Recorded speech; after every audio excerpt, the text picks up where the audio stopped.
Assalamualaikum warahmatullahi wabarakatuh. Perkenalkan, nama saya Jody Soluna Manopo dengan NIM 230401010196. Kelas IT 202, Prodi PJJ Informatika S1 dengan dosen pengampu Bapak Muhammad Nur Ihsan, Skom Mkom. Video kali ini bertujuan untuk UAS Estetika Humanisme. Tema yang saya ambil kali ini adalah self concept. Pertama-tama kita akan memahami dulu apa sih self concept gitu, atau yang disebut dengan konsep diri gitu ya.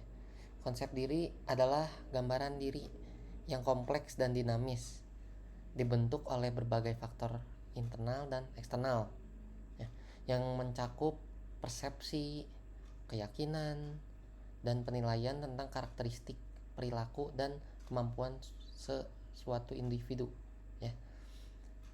Lalu konsep diri ini merupakan cerminan bagaimana kita bisa melihat diri kita sendiri dan bagaimana kita berpikir, merasakan, dan berperilaku di dunia ini.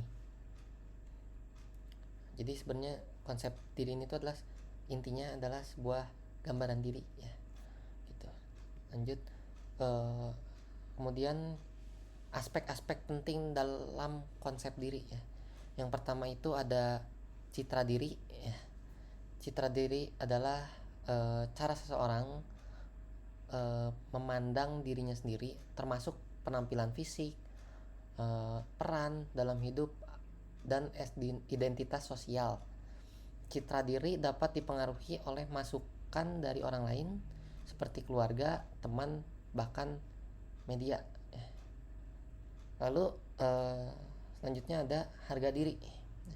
Harga diri ini atau esteem adalah evaluasi diri ya, atau penilaian terhadap seberapa layak sih gitu, dan seberapa cakapnya gitu seorang merasa gitu. Harga diri ini dapat dipengaruhi oleh pengalaman hidup, prestasi, dan interaksi sosial. Selanjutnya, orang dengan harga diri tinggi cenderung lebih percaya diri, merasa lebih mampu menghadapi tantangan, dan memiliki pandangan positif tentang diri mereka sendiri. Selanjutnya, yang ketiga itu adalah diri ideal.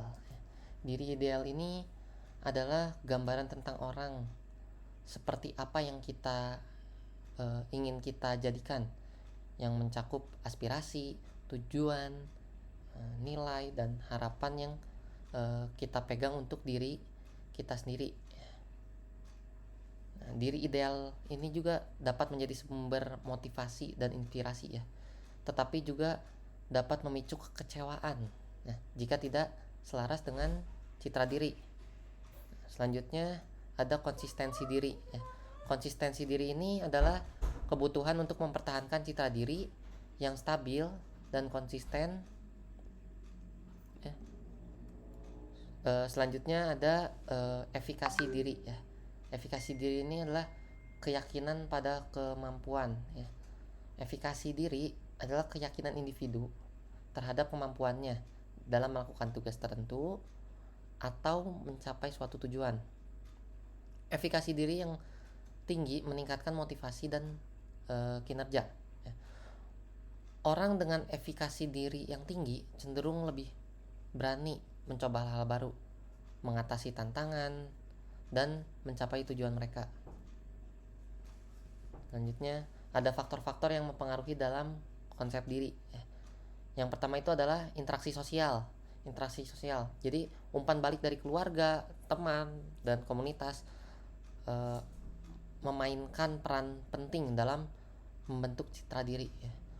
Penilaian dan penerimaan sosial dapat sangat mempengaruhi bagaimana kita memandang diri kita sendiri, termasuk nilai, kemampuan, dan identitas kita.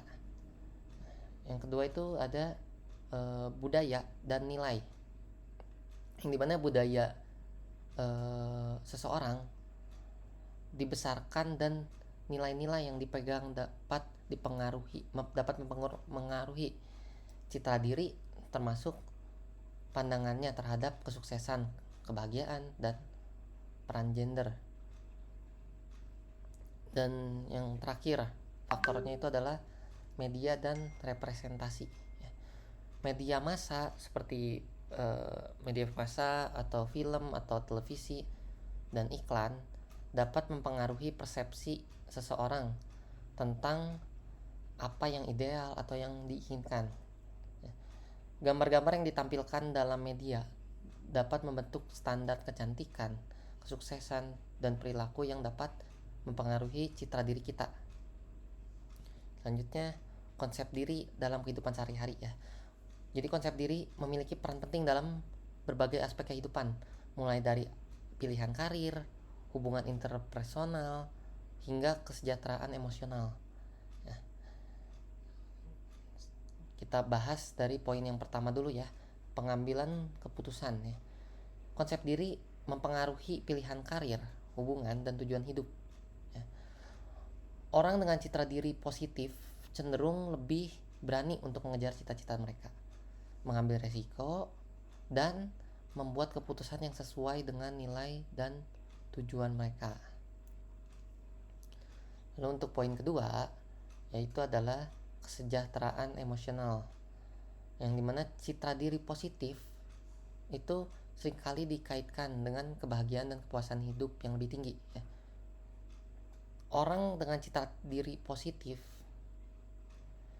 cenderung lebih tahan terhadap stres, memiliki hubungan yang lebih baik, lebih sehat, dan merasakan kebahagiaan yang lebih besar. Jadi citra konsep diri ini tuh sangat berpengaruh ya, memiliki peran penting gitu ya dalam kesejahteraan emosional ya.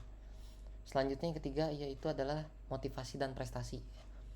Rasa percaya diri dapat menginspirasi orang untuk mengejar tujuan, mengatasi tantangan, dan mencapai prestasi yang lebih tinggi. Efikasi diri yang tinggi membantu individu untuk tetap fokus, gigih, dan mencapai tujuan mereka. Gitu. Selanjutnya, gimana sih kita caranya membangun konsep diri yang sehat gitu ya? Jadi membangun konsep diri yang sehat adalah proses yang berkelanjutan. Tetapi ada beberapa langkah yang dapat diambil untuk meningkatkan citra diri dan efikasi diri. Yang pertama itu mulai dari kita harus mengenali dulu diri kita sendiri ya. Jadi caranya gimana? Kita harus meluangkan waktu ya untuk merenungkan kekuatan, kelemahan, lalu nilai dan tujuan hidup kita gitu ya. Sadarilah gitu potensi dan kemampuan yang kita miliki dan juga area yang perlu ditingkatkan gitu. Jadi fokusnya adalah